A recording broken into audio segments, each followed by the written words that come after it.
Un ancien soldat est revenu après 730 jours loin de chez lui, portant un bouquet de fleurs et l'excitation de revoir sa femme et sa fille. Mais quand il franchit le seuil, tout ce qu'il vit fut sa fille de 8 ans, lavant tranquillement la vaisselle dans une cuisine vide, les yeux cerclés de rouge. Le bruit de l'eau qui coule, constant et ininterrompu, était comme une horloge sans aiguille. Les instincts qu'il avait sauvés de la mort plus d'une fois sonnèrent une alarme froide et perçante. Quelque chose de dangereux se cachait à l'intérieur de sa propre maison. Jamie Donovan était assis sur la banquette arrière de la voiture depuis l'aéroport, le dos droit par habitude après des années de service, bien que son esprit refusât de se calmer. À 45 ans, son visage était buriné et hâlé, ses yeux entraînés à voir loin à travers une lunette. Il était parti depuis 2 ans, et maintenant il était sur le point de revoir sa douce épouse, Stacy, qui aimait son mari et adorait leur enfant, et sa fille enjouée et adorable, Lorraine. La pensée tournait dans sa tête comme un refrain. La voiture tourna dans la rue familière. Son cœur s'accéléra.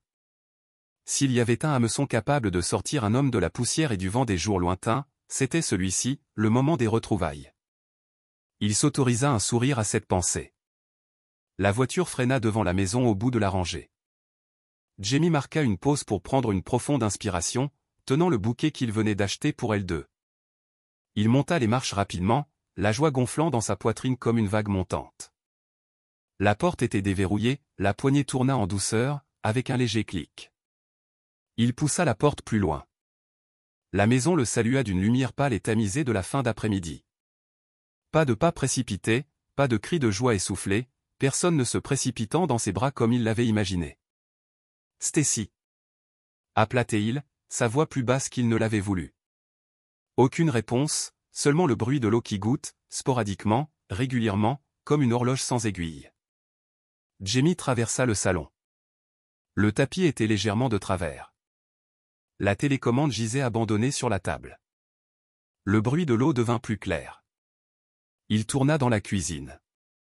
Lorraine se tenait sur une chaise en bois, penchée vers l'évier. Son mince dos et ses petites épaules tremblaient légèrement à chaque mouvement. Ses petites mains étaient plongées dans l'eau savonneuse.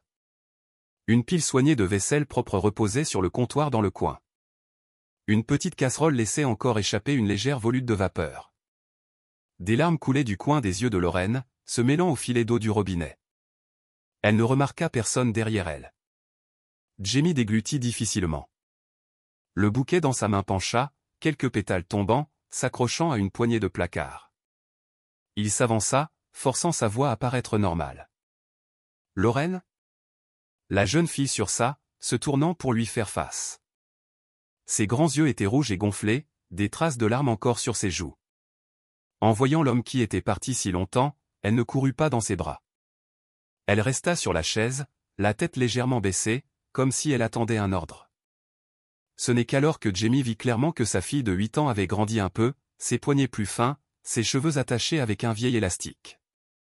Ces petits détails suffirent à lui tordre quelque chose au fond de lui. 2 ans pouvaient changer tant de choses. Lorraine descendit de la chaise, sans le regarder dans les yeux. « Où est ta maman ?» demanda Jamie, regardant autour de lui comme si elle pouvait apparaître de n'importe quel coin. Lorraine pressa ses lèvres l'une contre l'autre. Maman est sortie. Sa voix n'était qu'un filet. Jamie hocha la tête, comme si c'était la réponse la plus ordinaire. Il sortit son téléphone et composa un numéro. 3 sonneries, 4, puis la messagerie vocale. Il raccrocha, tapa un court message, « Je suis à la maison ». Mais il n'y eut pas de réponse. Il essaya à nouveau, toujours rien. Un autre message, « Où es-tu ? Pourquoi Lorraine est-elle seule à la maison ? » Silence. Jamie regarda sa fille. Lorraine s'appuya contre le comptoir, les mains jointes, ses ongles s'enfonçant dans ses paumes savonneuses. Elle ne pleurait plus, mais son visage était tendu, comme une corde trop tirée. Il voulait en demander plus, mais les questions restèrent coincées dans sa gorge. Il avait donné des ordres à beaucoup de monde auparavant, pourtant ici, devant sa fille de 8 ans, il ne savait pas quoi dire. Au lieu de cela, il demanda gentiment, « As-tu mangé ?» Lorraine hocha la tête. Elle désigna la petite casserole dans le coin. « J'ai fait des nouilles. » Il regarda dans la casserole, la vapeur avait disparu. La vieille cuillère en bois à côté était usée et rayée. Chaque petit détail le piquait, comme une aiguille sous la peau. Pourquoi une enfant de 8 ans devrait-elle faire la vaisselle et préparer son propre dîner? Il prit une longue inspiration pour stabiliser sa voix. Sais-tu où ta maman est allée? Je ne sais pas, dit Lorraine, ses yeux fixés sur ses chaussures. Le téléphone dans sa main s'éclaira, puis s'éteignit à nouveau, vide. Il envoya un dernier message, rappelle-moi. Urgent. Dehors, par la fenêtre, le ciel s'assombrissait. Dans la cuisine, l'horloge murale battait régulièrement. Lorraine rangea la chaise, la poussant dans le coin. Le soin qu'elle prenait, s'assurant que les pieds ne raclent pas le sol, fit froncer les sourcils à Jamie sans qu'il s'en rende compte. Il se rappela soudain que la maison avait des caméras de sécurité installées dans le couloir avant son départ.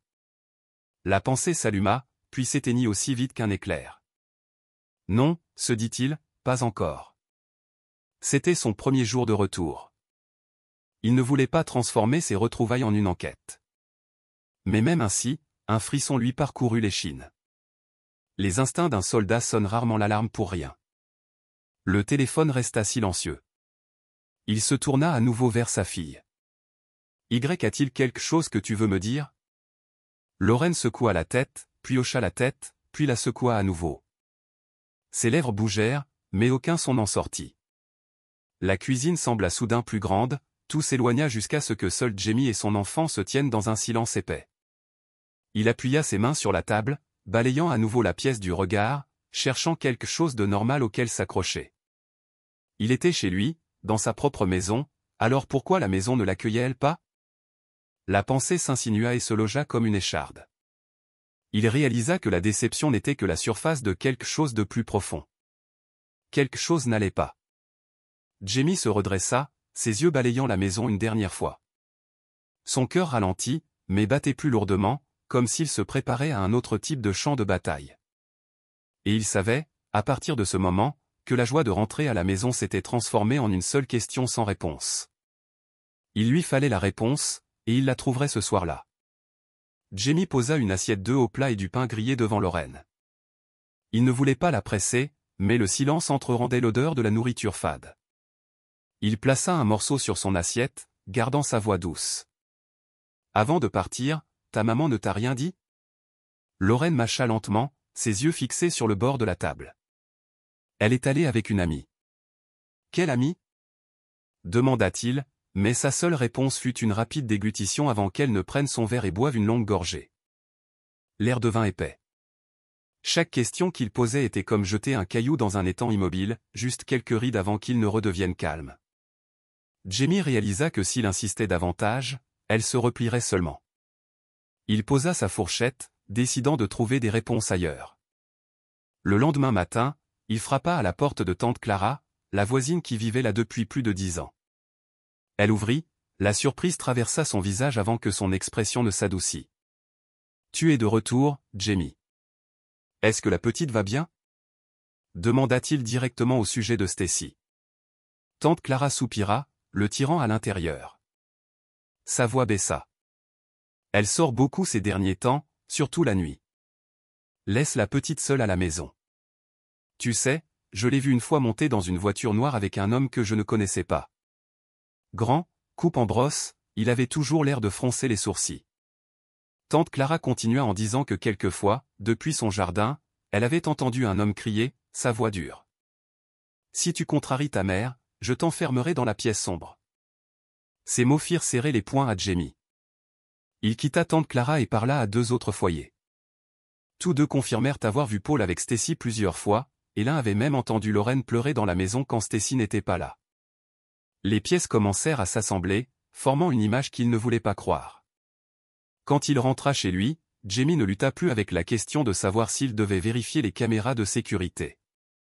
Le silence de Stacy, ainsi que les histoires des voisins, avaient balayé son hésitation. Il ouvrit le placard, sortit le disque dur et le connecta à l'écran.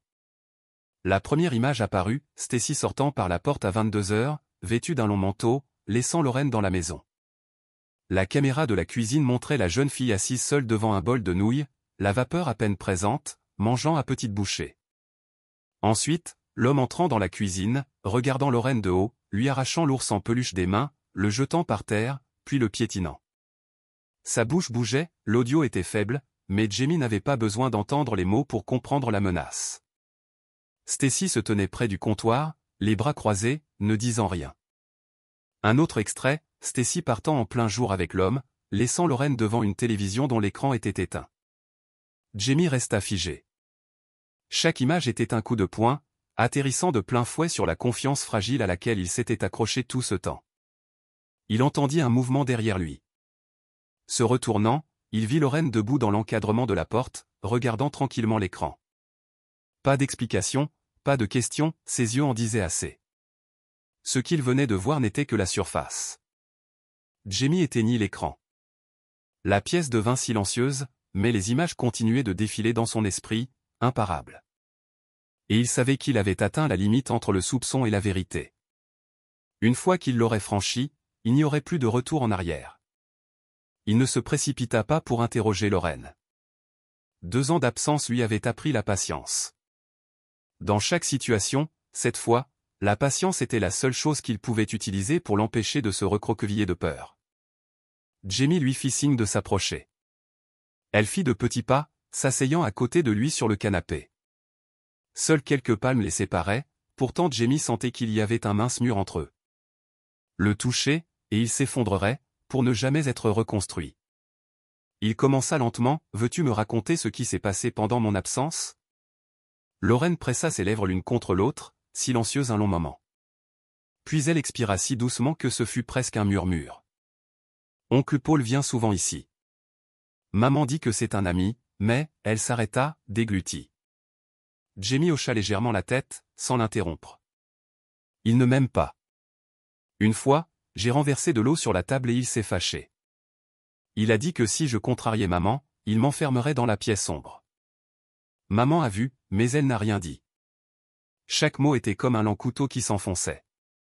Jamie garda son visage calme, bien que ses mains se serrassent sur ses genoux. Lorraine continua, sa voix stable mais creuse.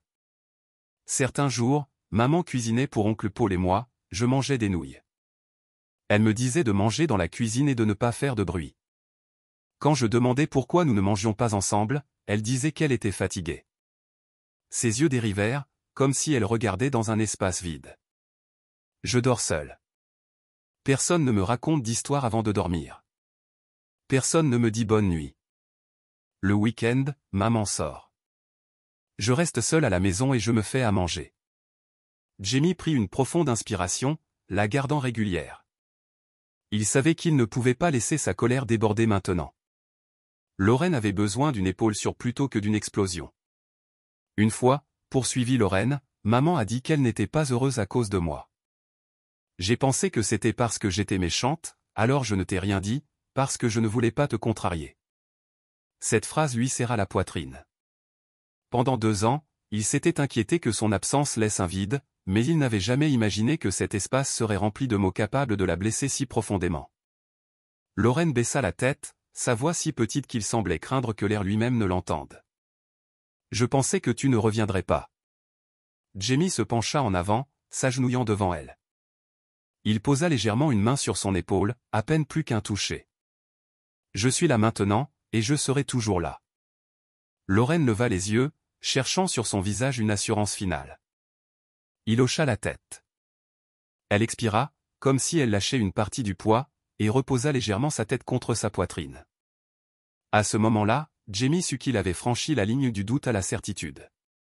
Il ne cherchait plus de réponses, il les avait, de la seule personne en qui il avait une confiance totale. Un bruit à la porte les fit sursauter tous les deux, le cliquetis métallique d'une clé dans la serrure, puis le grincement lent des gonds. Jamie se tourna, ses muscles se contractant par instinct, comme s'il était de retour sur le terrain. Lorraine recula, les yeux écarquillés. La porte s'ouvrit. La lumière du couloir se répandit. Une silhouette familière apparut, Stacy. Stacy se tenait au milieu du salon, comme si c'était juste une autre soirée ordinaire. Ses cheveux étaient un peu en désordre, son rouge à lèvres estompé, mais ses yeux portaient un calme délibéré. Elle jeta un coup d'œil à Lorraine, puis se tourna vers Jamie avec un sourire qu'il reconnut instantanément, le genre de sourire utilisé pour aplanir une situation sans offrir d'explication. « Quand es-tu rentré ?» demanda Stacy, comme s'il n'avait été qu'au travail toute la journée, et non absent de chez lui depuis 2 ans. Jamie ne répondit pas tout de suite. Il l'étudia pendant quelques secondes, assez longtemps pour remarquer que ses vêtements n'étaient pas le genre de vêtements que l'on portait pour se prélasser à la maison, un manteau léger avec un parfum inconnu, des talons ou encore saupoudrés d'une trace de saleté de la rue. « Où étais-tu » demanda-t-il, sa voix lente et égale. Stacy expira, torsadant légèrement la lanière de son sac à main.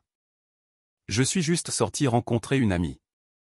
Je ne savais pas que tu rentrais aujourd'hui. » Jamie remarqua Lorraine reculer vers l'encadrement de la porte de la cuisine, ses yeux fixés sur le sol, évitant le contact.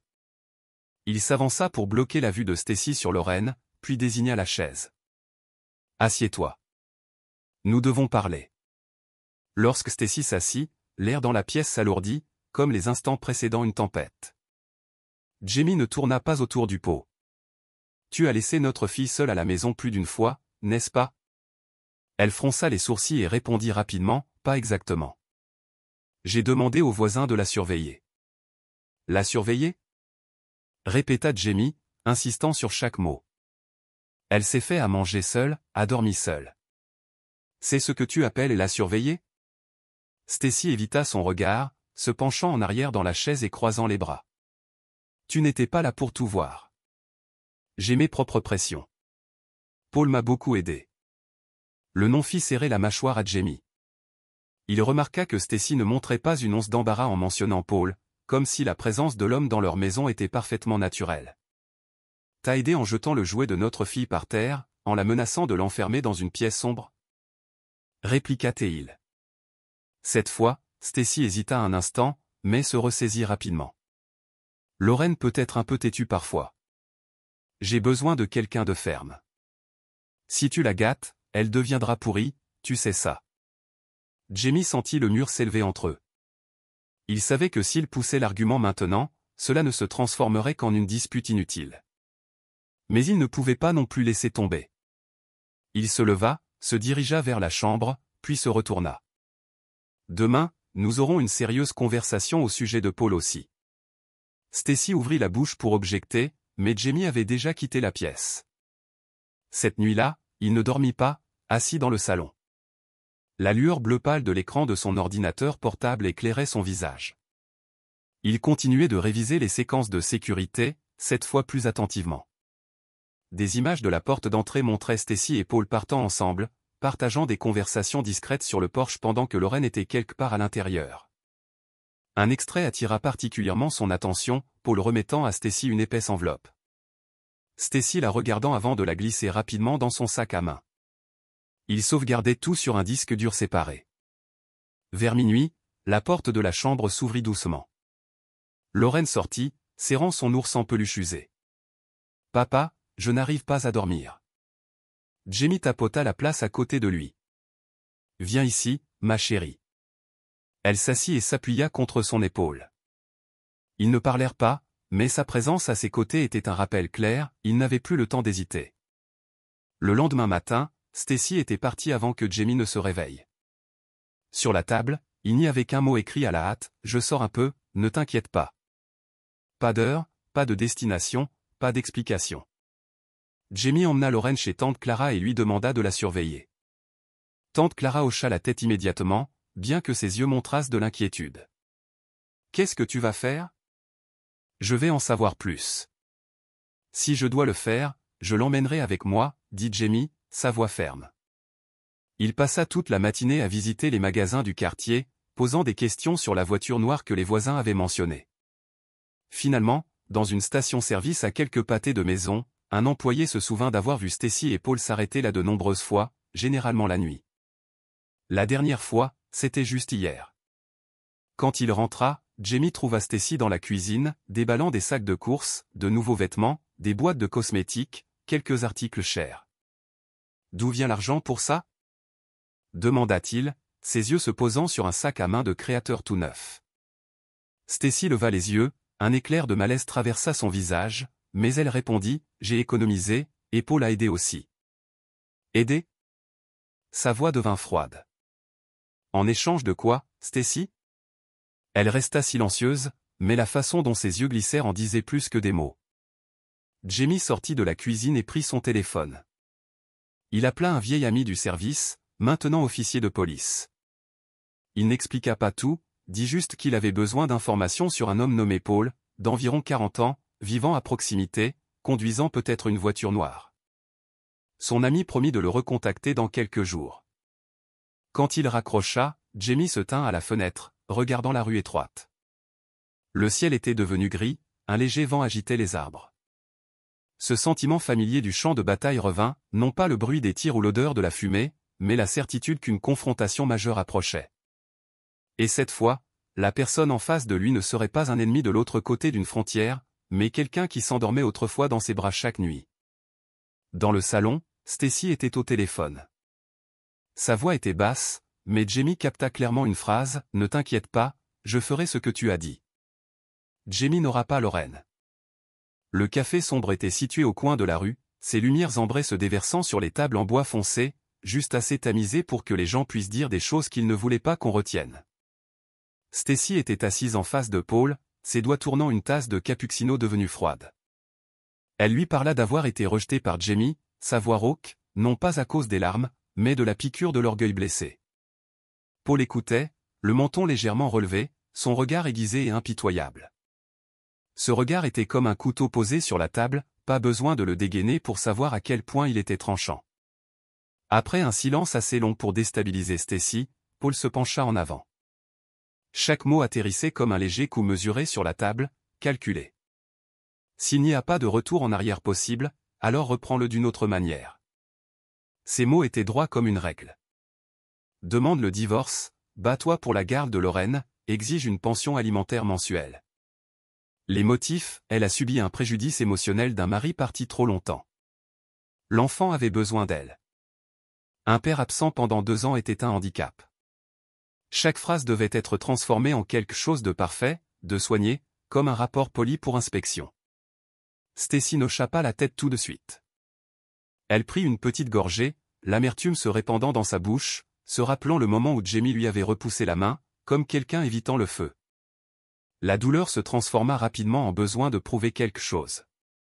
Elle demanda doucement, « Si nous faisons ça, est-ce certain que nous gagnerons ?» La bouche de Paul se courba, non pas en un sourire, mais en un signe d'accord porté par quelqu'un habitué à gagner par calcul. Il exposa les étapes, demain, rencontre l'avocat, signe les déclarations. Cette semaine, dépose les papiers. Pendant ce temps, prépare une liste de témoins favorables, des personnes qui pourraient répéter l'histoire du mari négligent. Les détails devaient s'emboîter comme des engrenages, l'emploi du temps de Jamie, son temps d'absence, les jours où Stacy avait craqué, les factures des séances de thérapie. Et si nécessaire, obtenir une confirmation écrite. Quand la pile de papier serait assez épaisse, elle couvrirait chaque fissure. La voix de Paul était stable et froide, prenant de l'ampleur au fur et à mesure. Stacy se sentit tirer du bord de l'échec vers une route droite et claire. La piqûre du rejet de cet après-midi se transforma en résolution. Elle hocha la tête. Paul lui tendit son téléphone et prit rapidement un rendez-vous. Demain, 10 heures. Cet avocat est bon. Dis-lui juste exactement ce que tu devrais dire. Ils se séparèrent au bord du trottoir. Stacy serrant son sac à main, marchant plus vite que d'habitude. Dans sa tête, les mots que Paul venait de lui apprendre s'alignaient, épuisé, hanté, instable, abandonné par son mari, l'enfant a besoin de sa mère. Tous lissés jusqu'à pouvoir passer par le chat d'une aiguille. La réunion du lendemain eut lieu dans un bureau spacieux, des récompenses accrochées au mur. L'avocat était assis derrière son bureau, écoutant avec le calme de quelqu'un familier avec toutes sortes d'histoires brisées. Il posait de courtes questions, prenait des notes soignées et ajustait des parties du récit de Stacy pour les adapter au langage précis de la loi. « Nous avons besoin de preuves de l'impact émotionnel, dit-il. Nous pouvons travailler avec un spécialiste pour obtenir un rapport. Quant à la garde, l'avantage est la présence constante de la mère.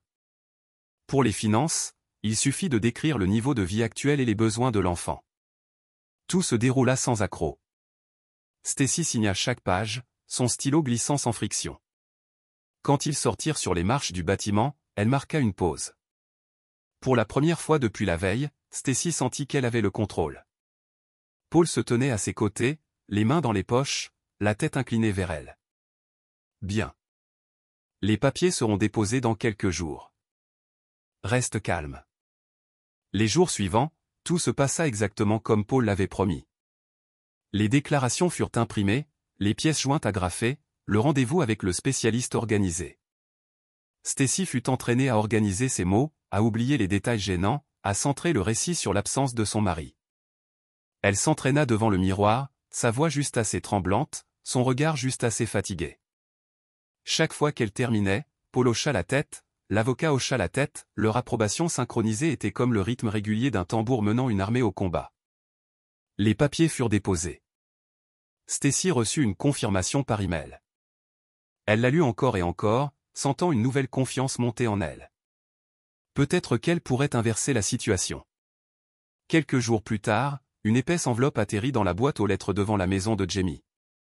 Le facteur venait de s'éloigner, le gond tremblait encore. Quand Jamie sortit, il prit l'enveloppe, en lissa le bord et l'ouvrit. À l'intérieur se trouvait une convocation au tribunal, impression noire, ligne nette, une date d'audience pour le divorce, une requête pour la garde et une demande de pension alimentaire mensuelle.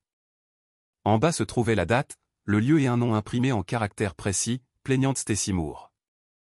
Debout sur le porche, les yeux de Jamie s'arrêtèrent sur le nom de la ligne de signature. Il plia le papier, le remit dans l'enveloppe et regarda par la fenêtre dans la cuisine où Lorraine était assise en train de colorier. Le premier coup de la bataille avait été tiré, et il savait que cette fois, il ne répondrait pas par du bruit.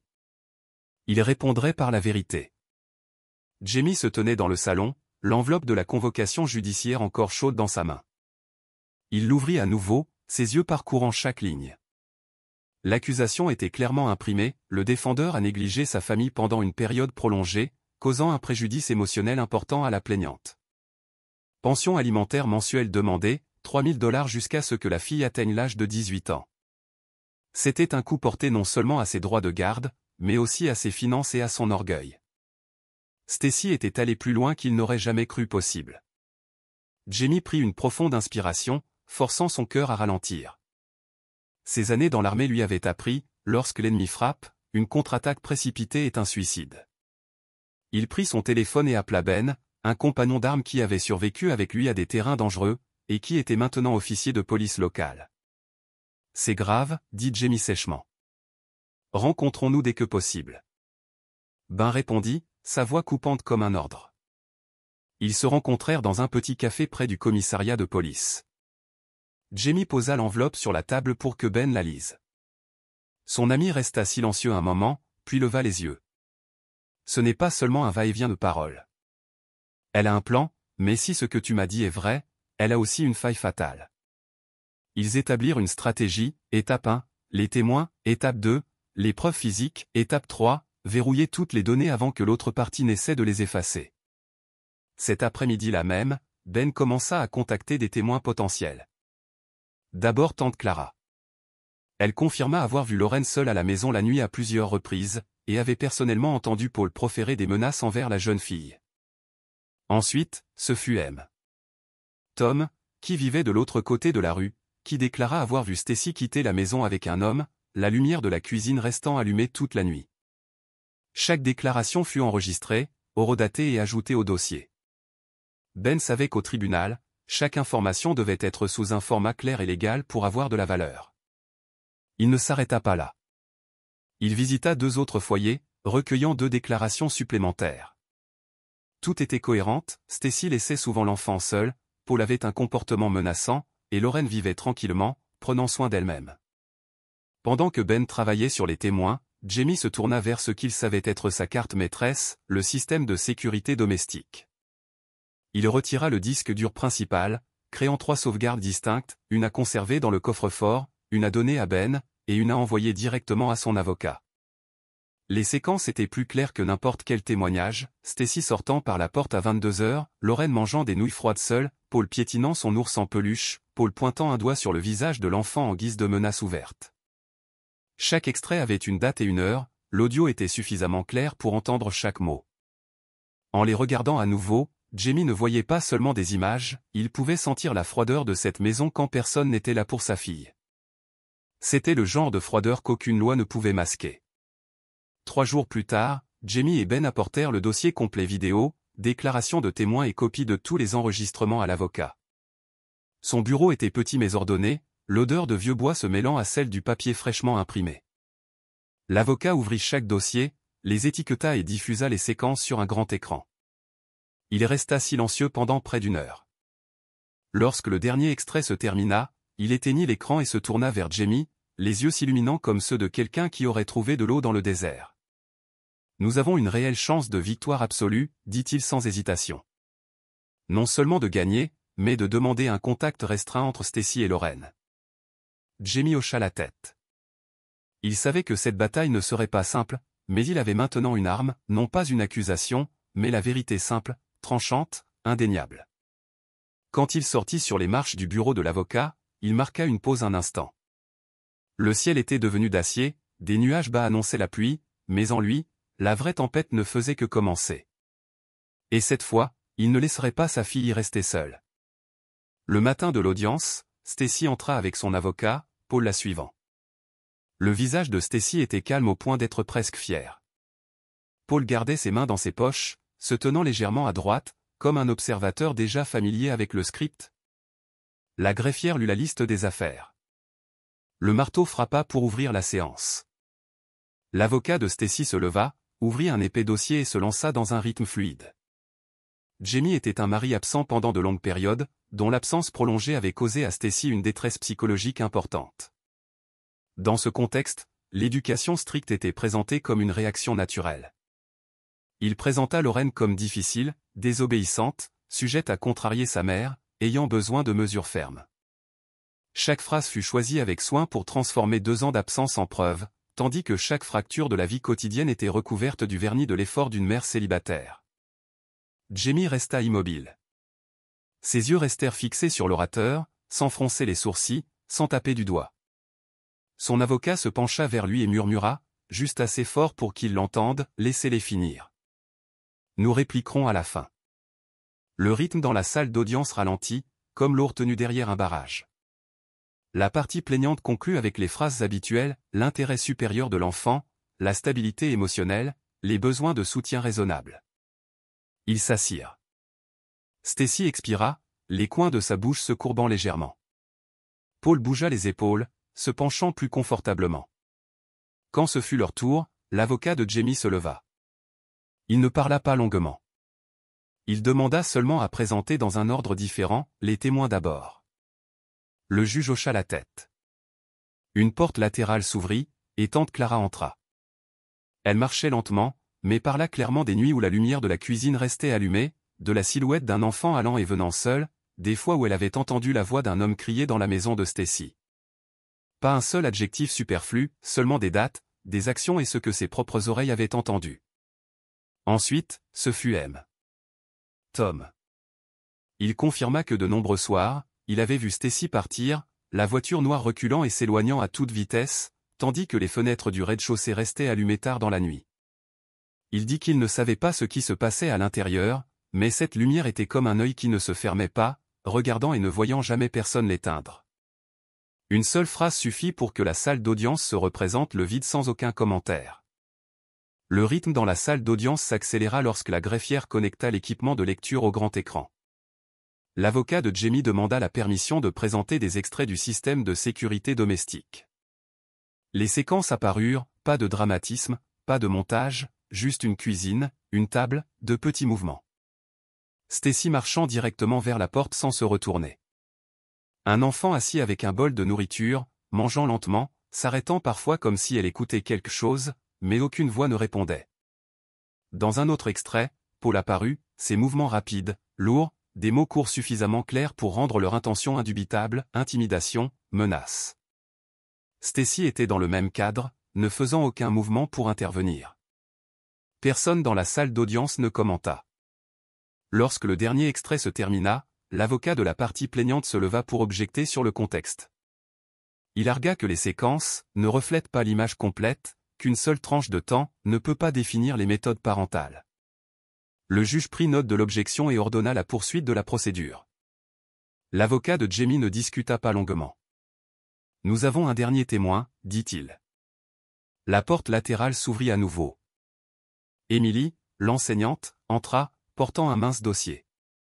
Elle ne raconta rien de sensationnel. Elle soumit des copies de plusieurs avis de réunion de parents envoyés sans réponse. Des notes indiquant que Lorraine apportait souvent des déjeuners très simples ou demandait à rester après les cours pour finir ses devoirs, parce que ce n'est pas pratique à la maison. Un dossier montrait un appel téléphonique tenté à la famille qui resta sans réponse. Ce n'étaient pas des accusations sévères, mais elles s'alignaient en séquences régulières, comme des empreintes de pas menant de la porte de la classe à une maison qui semblait vide. Personne n'interrompit. Stacy commença à faire tourner une mince bague à son doigt, un petit mouvement, mais constant. Paul inclina la tête vers elle, se penchant pour lui murmurer quelque chose rapidement à l'oreille. L'avocat de Stacy tenta de ramener la pièce à un rythme familier. Il répéta des phrases comme « la tension émotionnelle »,« l'épuisement d'une mère »,« un enfant difficile à gérer », comme s'il raboutait une section de mur juste mise à nu. L'avocat de Jamie demanda à clore la phase de preuve par une seule phrase. Dans toutes les plaidoiries, ce qui doit rester est l'intérêt supérieur de l'enfant. Ce que votre honneur vient de voir et d'entendre est suffisant pour répondre à cette question. Stacy leva la main pour ajuster ses cheveux. Le léger sourire qu'elle avait affiché plus tôt avait disparu. Paul se pencha à nouveau, murmurant plus longtemps cette fois, ses yeux clignotant vers l'écran maintenant vide. Stacy hocha la tête du bout du menton, mais ses doigts continuaient de faire tourner la bague plus vite. Maintenant, l'atmosphère changea, passant de la détention de l'avantage à la tentative de s'y accrocher. La séance du matin se termina par le coup de marteau. Tout le monde se leva. Jamie ne regarda pas de l'autre côté de l'allée. Il ramassa ses papiers, ses mains stables. En face de lui, Stacy se tourna vers Paul, il était déjà proche, lui disant quelque chose si bas que seule elle pouvait entendre. Et à ce moment-là, au milieu du mouvement vers la porte, la première trace d'inquiétude apparut clairement sur le visage de Stacy, comme une nouvelle fissure traversant un mur fraîchement plâtré. L'air de la séance de l'après-midi était plus lourd que celui du matin. La lumière à travers les hautes fenêtres avait changé de couleur, projetant une mince ligne dorée sur les bancs. La greffière appela le prochain témoin, Lorraine Moore. Elle entra, les yeux écarquillés mais évitant le regard de sa mère. Dans ses bras, elle serrait un ours en peluche usé, son oreille gauche légèrement déchirée. Le juge se pencha en avant, sa voix grave mais douce. « Tu n'as qu'à dire la vérité et ce dont tu te souviens. » Au début, la voix de Lorraine sembla coincée dans sa gorge. Elle parlait par fragments brisés, certaines nuits, sa mère sortait sans dire où, la laissant manger des nouilles seule. Paul jeta son ours par terre et le piétina. Sa mère lui disait de se taire quand elle pleurait. De nombreuses fois, elle avait voulu dire à sa maman que son papa lui manquait, mais avait peur d'être grondée. La salle était absolument silencieuse.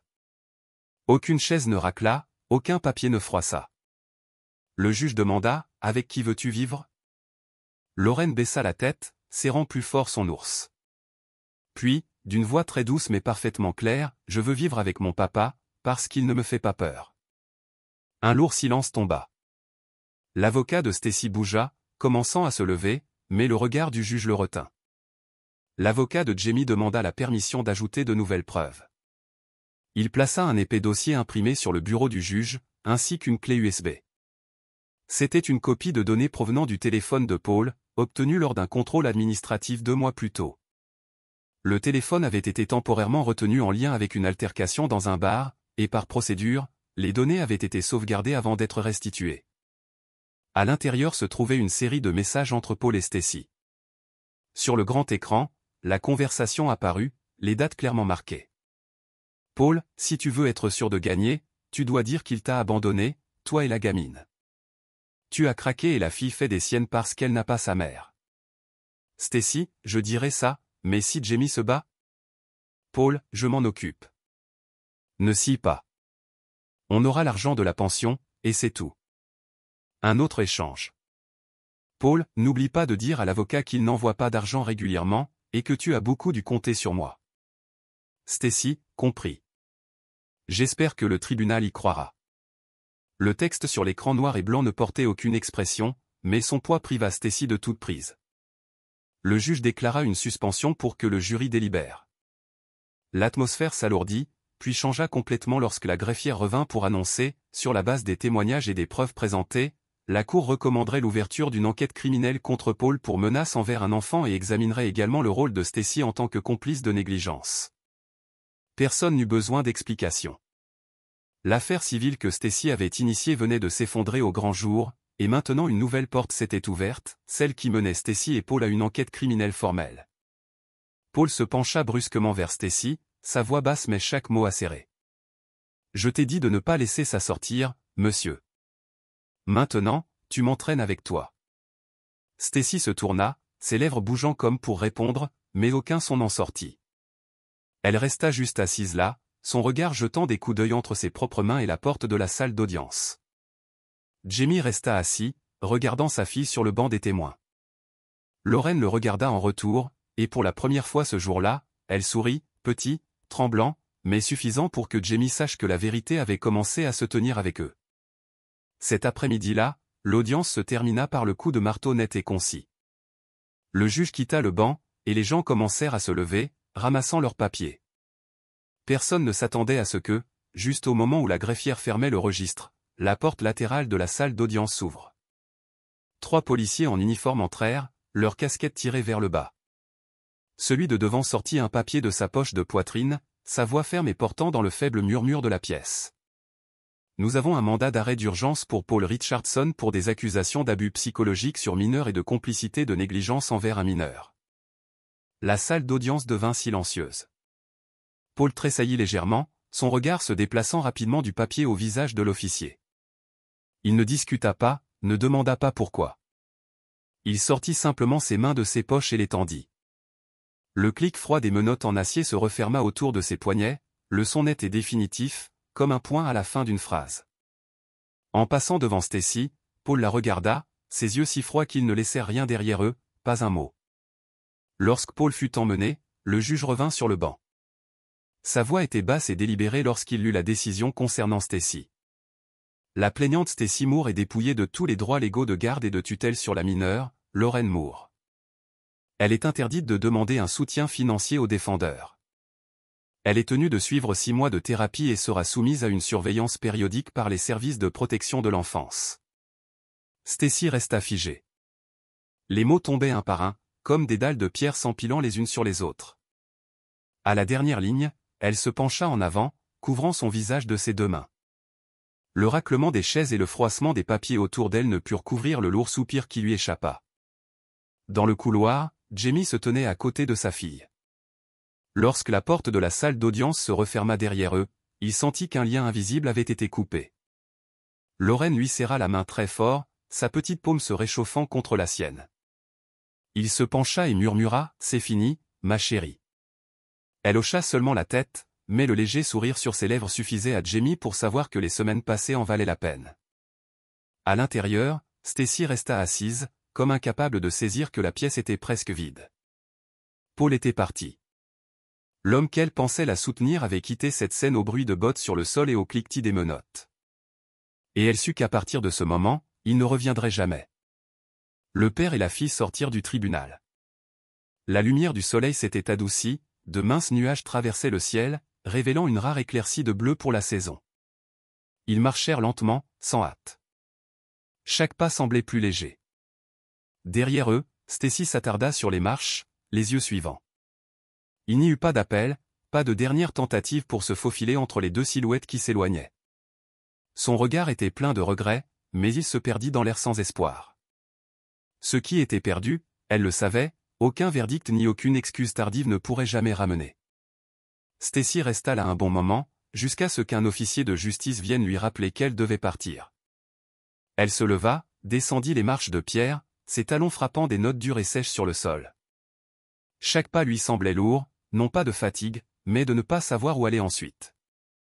La rue devant elle semblait étrangement inconnue, bien qu'elle y ait vécu pendant des années. Une légère brise souleva des mèches de cheveux sur son visage. Stacy leva les yeux instinctivement, scannant la foule pour la silhouette de Paul parmi les passants. Mais il n'y avait que des visages inconnus, se dirigeant rapidement vers des destinations qui n'avaient rien à voir avec elle. De l'autre côté de la rue, Jamie et Lorraine avaient déjà tourné le coin. Seul son dos et le balancement de ses cheveux étaient visibles. À chaque pas, la vue la coupait comme une lame propre et tranchante, ne laissant aucune place à l'espoir. Stacy s'arrêta, s'appuyant contre le mur de briques, les bras serrés autour d'elle pour retenir la chaleur qu'elle pouvait. Mais le froid suintait de l'intérieur, pas du vent. Elle se détourna, se fondant dans le flot des étrangers, mais personne ne pouvait savoir qu'à chaque pas que Stacy faisait désormais, elle avait l'impression de marcher sur les fragments qu'elle avait elle-même créés. Dans les jours qui suivirent l'audience, la petite maison de Jamie sembla faire peau neuve. Les soirées ne résonnaient plus du bruit d'une porte qui se ferme négligemment ou de la lumière de la cuisine allumée tard dans la nuit. Lorraine dormait plus profondément, se retournant parfois pour serrer son oreiller sans chercher l'interrupteur de lumière comme elle le faisait avant. Jamie réalisa que lui aussi avait cessé de se réveiller au milieu de la nuit pour vérifier si sa fille faisait de mauvais rêves. Les repas devinrent quelque chose qu'ils attendaient tous deux avec impatience. Le cliquetis des couteaux et des planches à découper se mêlait à l'odeur de la nourriture venant de la cuisine. Jamie fouilla dans les recettes, certaines trop salées, d'autres un peu brûlées sur les bords. Mais à chaque fois, Lorraine lui donnait un sourire et un signe de tête. « C'est délicieux, papa, disait-elle, et il la croyait. Ce n'était pas seulement pour le faire se sentir mieux. Un samedi après-midi, alors que Jamie essuyait la table à manger, Lorraine arriva en courant, tenant une feuille de papier, une invitation à une réunion parents-professeurs. « Papa, a dit la maîtresse, c'est la première fois que je t'invite à venir, dit-elle avec un sourire, penchant légèrement la tête comme si elle attendait sa réaction. Jamie regarda le papier, puis elle. J'y serai, et même en avance. Le jour de la réunion, Lorraine fit le tour de la classe avec son père, lui présentant chaque coin de table, chaque tableau sur les murs qu'elle et ses camarades avaient dessiné. Mademoiselle Émilie, l'enseignante, se tenait à proximité, souriant doucement, posant parfois une main sur l'épaule de Lorraine comme pour affirmer que le changement était réel. Elle est plus extravertie maintenant, beaucoup plus confiante, a dit la maîtresse à Jamie en privé. C'est parce qu'elle se sent en sécurité et aimée. Les après-midi de printemps, le père et la fille allaient souvent au parc près de chez eux. Ils choisissaient un banc en pierre sous le chêne, mangeaient des glaces et racontaient des histoires. Une fois, Jamie demanda, « Te souviens-tu du jour où je suis rentrée ?» Lorraine resta silencieuse quelques secondes, puis hocha la tête. « Oui, mais je ne veux pas trop m'en souvenir, parce que maintenant, c'est mieux. » Cette réponse fit réaliser à Jamie que certaines mémoires n'ont pas besoin d'être effacées, elles ont juste besoin d'être remplacées par de meilleurs jours pour qu'elles puissent se déposer tranquillement dans le passé. Au début de l'été, Lorraine ramena à la maison un essai avec la meilleure note de sa classe. Le sujet était « Ma maison ». Elle y écrivait « Ma maison n'est pas grande, mais il y a quelqu'un qui m'attend toujours quand je reviens. Là, je peux allumer ou éteindre les lumières quand je veux. Je peux pleurer sans être grondée, rire sans qu'on me dise que je suis trop bruyante. Là, j'ai quelqu'un qui me fera un câlin quand je serai triste et qui m'écoutera raconter des histoires qui ne sont pas importantes du tout. Je l'appelle ma maison parce que là, je suis aimée. » Jamie le lut, ne dit rien, et lui tapota juste la tête. Mais cette nuit-là, après que Lorraine fut endormie, il sortit l'essai et le relut, puis l'enferma dans un tiroir. Pour le 9e anniversaire de Lorraine, Jamie organisa une petite fête, invitant quelques-uns de ses amis, tante Clara, M. Tom et mademoiselle Émilie. Sur la table, le vieil ours en peluche était toujours assis dans le coin à côté des nouveaux cadeaux. Quand vint le moment de couper le gâteau, Lorraine dit doucement, « J'aimerais que chaque année nous puissions avoir tout le monde comme ça. » Jamie répondit, « Tu n'as pas besoin de le souhaiter. Je ferai en sorte que cela arrive. » Tout le monde rit, et dans ce rire, personne ne mentionna le passé, mais tous savaient que c'était le passé qui leur avait appris à chérir le présent. De l'autre côté de la rue, cachée dans l'ombre d'un coin, une silhouette solitaire se tenait, Stacy. Ses bras étaient croisés, son manteau usé effiloché aux épaules, ses cheveux en désordre et attachés à la hâte. La lumière de la fenêtre se répandait, se reflétant sur son visage mince et ses yeux marqués de profondes ombres. À travers la vitre claire, elle vit Lorraine rire joyeusement avec ses amis, disant quelque chose qui fit éclater tout le monde de rire. À côté d'elle se trouvait Jamie, découpant soigneusement des parts de gâteau et les plaçant dans les mains de chaque enfant. La scène était belle, mais elle tordait comme une lame dans la poitrine de Stacy. Un instant, elle voulut s'avancer, ouvrir la porte, appeler le nom de sa fille. Mais ses pieds semblaient liés. Elle savait qu'elle n'en avait plus le droit. Tous les jours de négligence, les mots froids, les silences face aux larmes de son enfant, tout cela lui revint en même temps, lourd comme des pierres, l'écrasant. Depuis qu'elle avait perdu la garde de Lorraine, la vie de Stacy avait entamé une descente aux enfers. Sans emploi stable et sans domicile permanent, elle allait de chambre de location à court terme en chambre, prenant les petits boulots qu'elle trouvait pour s'en sortir. La nuit, allongée dans ses pièces nues et temporaires, l'image de Lorraine assise seule dans une cuisine sombre lui revenait, si vivante qu'elle faisait parfois sursauter Stacy. Maintenant, debout dehors et regardant à l'intérieur, elle comprit enfin ce que signifiait perdre quelque chose qui ne pourrait jamais être restauré. Le regret n'était plus une pensée passagère, il la rongeait chaque jour, chaque heure. Stacy baissa légèrement la tête, recula de quelques pas et laissa son ombre se dissoudre dans la foule en mouvement. Elle ne savait pas quand elle trouverait le courage de les affronter, seulement que ce soir, en rentrant dans sa chambre vide, le sourire de Lorraine serait toujours là dans son esprit, comme une lumière lointaine qu'elle ne pourrait jamais atteindre. Un soir de fin d'automne, alors que des feuilles jaunes tapissaient le chemin menant à la porte, Jamie reçut une enveloppe sans adresse d'expéditeur. À l'intérieur se trouvaient quelques pages de notes manuscrites. L'écriture penchait, familière, mais avec un léger tremblement. « Jamie, je sais que ce que j'ai fait était mal et qu'il n'y a pas de retour en arrière. Je veux juste que tu saches que j'ai assisté à toutes mes séances de thérapie. Je n'attends pas de pardon, mais j'espère que Lorraine vivra une vie heureuse.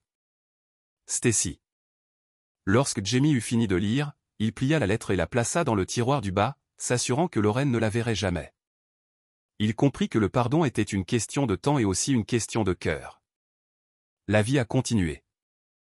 Lorraine grandissait un peu plus chaque jour, et Jamie apprit que l'amour ne consistait pas seulement à donner, il s'agissait de rester. Rester, que ce soit facile ou difficile, doux ou rude.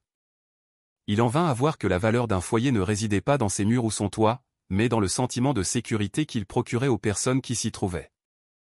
Et la plus profonde leçon qu'il apprit vint de Lorraine elle-même, qu'un enfant, lorsqu'il est placé dans un environnement d'amour, peut guérir de manière presque miraculeuse.